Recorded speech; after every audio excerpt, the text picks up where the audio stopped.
फडणवीस सरकारचा मोठा निर्णय। शिंदेच्या काळातील 10 लोकप्रिय योजनांच्या निधीला कात्री।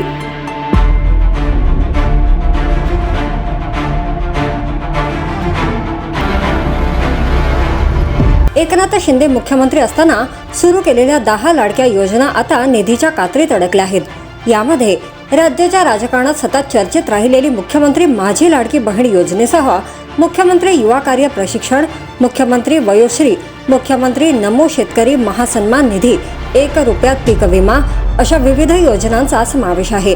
विधानसभा निवडणुकीपूर्वी मतदारांना आकर्षित करण्यासाठी या योजना सुरू करण्यात आल्या। मात्र आता या योजनांमुळे राज्याच्या तिजोरीवरील भार वाढलाय। हाच तब्बल 1 लाख कोटींचा अतिरिक्त भार कमी करण्यासाठी राज्य शासनाकडून या योजनांचा निकषांची पडताळणी सुरू आहे। यापैकी लाडकी बहीण योजनेअंतर्गत राज्यातील 2,57,00,000 महिलांनी अर्ज केले होते। या योजनेसाठी सुरुवातीला 46,000 कोटींची तरतूद केली होती। मात्र 2025 ते 2026च्या अर्थसंकल्पात ती 10,000 कोटींनी कमी करण्यात आली आहे। तर सध्या या योजनेला विविध निकष लावले असून त्याची पडताळणी सुरू आहे। त्यामुळे या योजनेची तरतूद आणखी कमी होऊ शकते।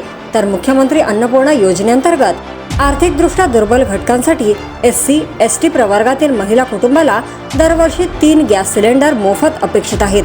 मात्र अद्याप त्यांना मोफत गॅस सिलेंडर मिळालेले नाही।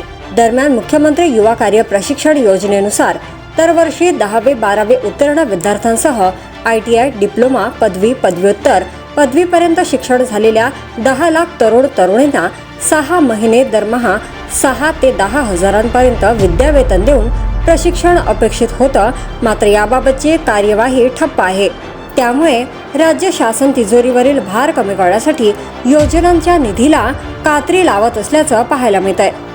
जर तुम्ही अजूनही YouTube चॅनलला सबस्क्राईब केलं नसेल तर ते लगेच सबस्क्राईब करा।